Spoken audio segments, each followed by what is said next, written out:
I never thought I'd find myself standing in my office at Maxwell Industries on a rainy Tuesday afternoon, staring at a cardboard box that now held 5 years of my career. The corner office I'd earned through countless late nights and sacrificed weekends felt suddenly foreign, like I was looking at it through someone else's eyes. "You have an hour to clear out," Robert Maxwell said from the doorway, his expensive suit perfectly pressed, his smile carrying that particular brand of corporate cruelty I'd become all too familiar with. "Sarah will be taking over your position effective immediately." Sarah, my younger sister, the golden child who had never worked a day in her life until 6 months ago, when she decided she wanted to try her hand at the corporate world. Of course, she started directly as a senior manager, courtesy of her friendship with Catherine Maxwell, Robert's daughter. I carefully placed my awards into the box: Regional Manager of the Year, 3 years running; Top Performance in Sales, 2022, 2023, and 2024. Each accolade a testament to the dedication they were now discarding. "Don't forget to hand over your building access card," Robert added, clearly enjoying this moment. "We wouldn't want any unfortunate incidents." My building access card. I suppressed a smile as I pulled it from my lanyard, remembering the real estate deed safely stored in my home office safe. Phoenix Holdings LC, the company through which I owned this entire building, was my most carefully guarded secret. Not even my sister knew that her big brother was her landlord. "Of course, Mr. Maxwell," I said, keeping my voice steady. "Though I should remind you that the quarterly rent review is coming up. I'm sure you've received the notice from Phoenix Holdings." Robert waved his hand dismissively. Yes. Sarah will handle all that now. She's much more diplomatic than you. I'm sure she'll negotiate a better rate." If he only knew. The notice I'd sent yesterday, carefully timed for this exact moment, wasn't about a review. It was about the hidden clause in their lease agreement, the one that gave the building owner the right to terminate all tenancy with 24 hours notice if certain conditions were met. Conditions like failing to maintain proper corporate governance, such as wrongful termination. I placed my last personal item in the box, a small silver frame holding a photo of my grandfather. He was standing in front of this very building 30 years ago, back when it was just an abandoned warehouse in a forgotten part of the city. One day, he had told me, people will realize that true power isn't about having the biggest office. It's about owning the ground beneath their feet. I was 12 when he said those words. By 15, I was studying real estate law in my spare time. By 22, I had incorporated Phoenix Holdings using the money he left me. And by 25, I owned this building, leasing it to Maxwell Industries at a surprisingly reasonable rate. Not because I needed their money, but because I knew that one day, this moment would come. "One more thing," Robert said as I picked up my box. "The severance package we discussed. The board has decided it would be more appropriate to allocate those funds to Sarah's signing bonus. I'm sure you understand. Family first after all. Family first."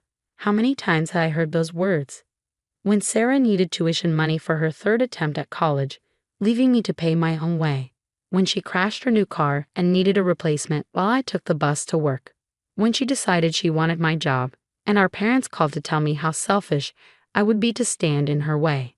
"Of course," I said, walking past him, "family first." The elevator ride down was quiet, but my mind was racing. By now, my lawyer would have received my message and started the proceedings. The eviction notice would be delivered first thing tomorrow morning, giving Maxwell Industries exactly 24 hours to vacate the premises. Their lease violation, my wrongful termination, would be clearly documented, along with a detailed record of every instance of workplace discrimination I carefully logged over the years. In the lobby, Catherine Maxwell was waiting with Sarah.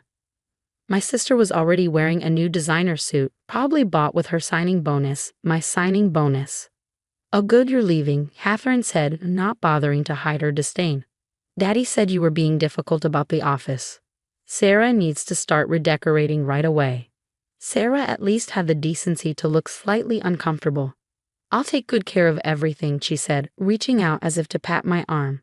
I stepped back, adjusting my grip on the box. "I'm sure you will. Just like you took good care of my career."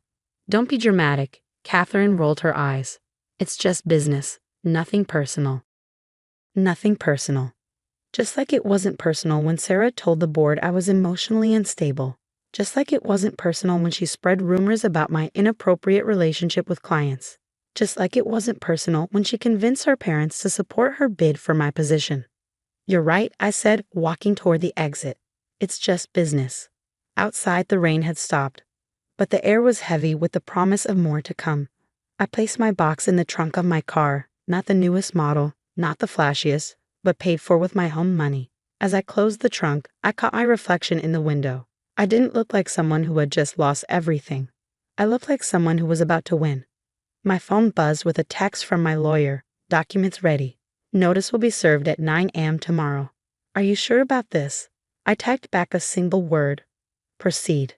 Driving home, I thought about tomorrow. About Robert Maxwell's face when he realizes that his company has 24 hours to vacate their headquarters. About Catherine's reaction when she learns that her father's reliable tenant is actually the person they just fired. About Sarah's expression when she understands that her new office isn't hers to redecorate after all. But mostly, I thought about my grandfather's words. True power isn't about having the biggest office. It's about owning the ground beneath their feet. As I pulled into my driveway, a modest house in a quiet neighborhood, nothing that would suggest I owned one of the most valuable commercial properties in the city, another text came through. This one from Sarah. "No hard feelings, right? You understand it's just business. Family dinner on Sunday." I left it unanswered. After tomorrow, there would be plenty of time for family discussions, but for now I had work to do. The documents my lawyer had prepared weren't just about eviction. They detailed every violation, every instance of discrimination, every questionable business practice I'd documented over the years. Maxwell Industries wasn't just losing their headquarters, they were about to face the kind of legal scrutiny that could bring down their entire empire. Inside my house, I went straight to my home office. Unlike the corporate space I just vacated, this room held my real achievements: the deed to the building, the incorporation papers for Phoenix Holdings, the carefully maintained records of every interaction with Maxwell Industries over the past 5 years. I sat down at my desk and opened my laptop. Time to set everything in motion. First, an email to all Maxwell Industries employees, scheduled for tomorrow morning. Due to circumstances beyond our control, all employees are advised to work from home until further notice. Building access will be restricted as of 9 a.m. tomorrow. Next, a press release also scheduled for tomorrow. Phoenix Holdings LC announces immediate termination of lease agreement with Maxwell Industries due to substantial violations of terms. Finally, a message to the building management team instructing them to change all access codes and secure the premises at exactly 9 a.m. My phone buzzed again. A text from my mother. "Sarah told us what happened. We're very disappointed in you. Why couldn't you just help your sister succeed?" I placed the phone face down on my desk. Tomorrow they would understand. Tomorrow they would all understand that success built on betrayal is no success at all. The rain started again, drumming against my window as I finalized the preparations for tomorrow. In less than 24 hours, Maxwell Industries would learn a valuable lesson about underestimating the quiet one, but careful one, the one they thought they could discard. They thought they were firing an employee. Instead, they had just awakened a landlord who had been waiting 5 years for this very moment. And Sarah? Sarah would learn that some games are won long before the other players even know they're playing. I closed my laptop and walked to the window, watching the rain fall in the growing darkness. Tomorrow would be interesting indeed. 9 a.m. couldn't come fast enough. I arrived at the building at 8:30, parking across the street to watch the morning unfold. Maxwell Industries employees were already streaming in, coffee cups in hand, blissfully unaware that their workday was about to take an unexpected turn. At 8:45, I spotted Robert Maxwell's black Mercedes pulling into his reserved parking spot. Sarah's red BMW followed close behind. No doubt they had coordinated their arrival to make her first day as impressive as possible. At exactly 9 a.m., my phone lit up with a series of notifications. The security team confirming the access code changes. The building management system automatically locking all entrance points. And most importantly, a video call from my lawyer showing the eviction notice being served to a very stunned Maxwell Industries receptionist. I watched through my car window as chaos slowly spread through the building. Employees gathering in confused clusters near the entrance. Security guards explaining that their access cards no longer worked. And then the moment I had been waiting for. Robert Maxwell bursting through the front doors, his face red with rage, waving what I knew was the eviction notice. My phone rang. Robert Maxwell's name flashed on the screen. I let it go to voicemail. It rang again. Sarah this time. I watched her pacing near the building entrance, phone pressed to her ear, designer suit already showing signs of distress. I declined the call. A third call, Catherine Maxwell. Decline. Then a text from Sarah. What did you do? I stepped out of my car, straightening my jacket. Time to make my entrance. The crowd parted as I approached, whispers spreading like wildfire. Robert Maxwell spun around, eviction notice crumpled in his fist. You, he snarled, realization dawning on his face. Phoenix Holdings. It's you. I smiled, feeling surprisingly calm. Good morning, Mr. Maxwell. I see you've received the notice regarding your lease termination. This is ridiculous, he shouted, waving the paper. You can't just evict us. We have rights. Actually, I pulled out a thick folder from my briefcase. I can.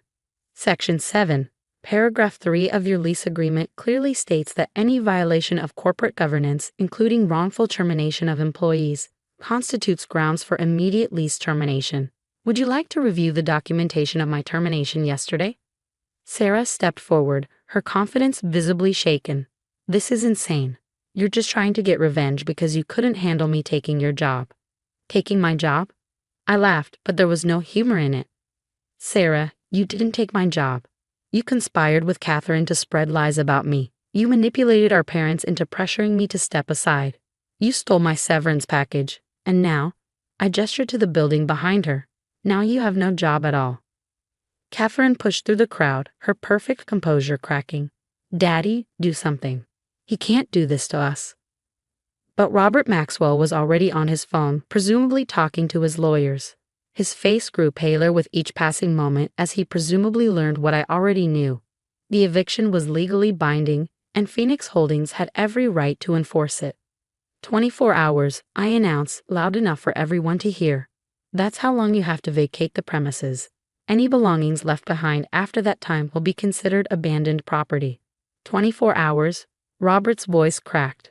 We can't possibly move an entire company in 24 hours. We have clients, contracts, meetings. The same amount of time he gave me to clear out my office, I reminded him. Nothing personal. Just business, right? Sarah grabbed my arm, her eyes wide with panic. You can't do this to me. I'm your sister. I gently removed her hand. Family first, remember? That's what you always said. Well, this is me putting family first. My family company, Phoenix Holdings. The crowd of employees had grown larger, many filming the scene on their phones. I knew by noon this would be all over social media. But I didn't care. 5 years of careful planning had led to this moment. Oh, and one more thing. I pulled another document from my briefcase. This is a notice of legal action against Maxwell Industries for workplace discrimination, defamation, and breach of contract. My lawyers will be in touch. Robert lunged forward, his face purple with rage, but his daughter held him back. You'll regret this, he spat. I'll bury you in litigation. I smiled, thinking of the extensive documentation I had gathered over the years. Every email, every meeting recording, every piece of evidence carefully preserved. I look forward to discovery, I said calmly. I'm sure the board will be very interested in some of the documents I've collected. That got his attention. He knew exactly what I was referring to. The questionable accounting practices, the insider trading, the systematic discrimination.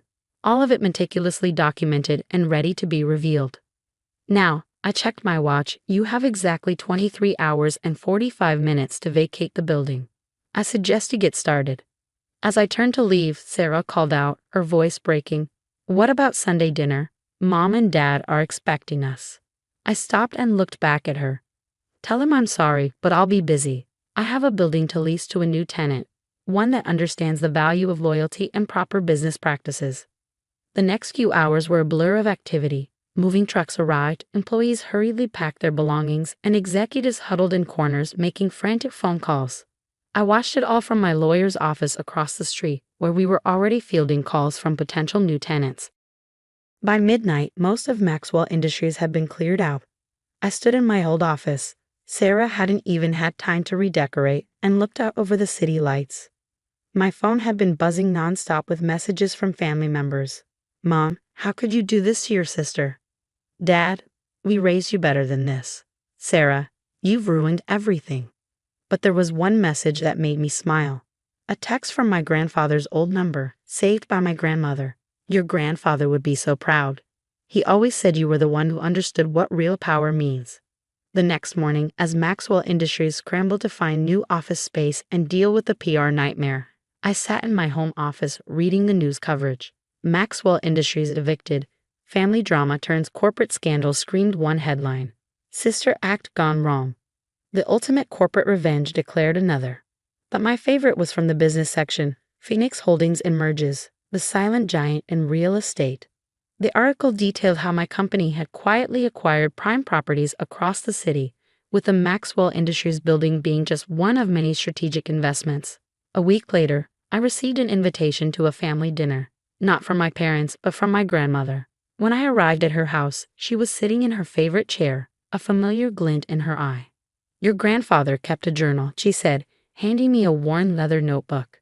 He wrote about you often, about how you were the only one who understood his lessons about true power and patience. I opened the journal, recognizing his handwriting. My grandson asked me today why I bought old buildings instead of new ones. I told him what my father told me. The real value isn't in what stands above the ground, but in owning the ground itself. He understood. He'll go far, that boy. Sarah called. My grandmother continued, pouring tea. She's moving to another city. Said she can't find work here anymore. Funny how things work out. I nodded, thinking of the offer I'd received that morning from a major tech company wanting to lease the building. Their proposal included plans to create a startup incubator in the lower floors, providing opportunities for young entrepreneurs. You know, my grandmother said thoughtfully, your grandfather always said revenge is a poor man's game. Real success isn't about getting even, it's about getting ahead. I smiled, thinking of the changes I was planning for Phoenix Holdings. It was never about revenge, I told her. It was about justice, and now it's about building something better. As I drove home that evening, I passed the building that had started it all. The Maxwell Industries sign had been removed, leaving a clean slate for whatever would come next. My phone buzzed with a text from Sarah, her first message in weeks that wasn't angry or accusatory. I understand now, she wrote, what you built, what you achieved. I'm sorry I tried to take it from you. I never realized how hard you worked for everything. I didn't respond immediately. Some lessons take time to sink in, and some wounds need more than words to heal. But as I parked in my driveway, I thought about my grandfather's words one more time. True power isn't about having the biggest office. It's about owning the ground beneath their feet. And now finally, everyone understood exactly what he meant.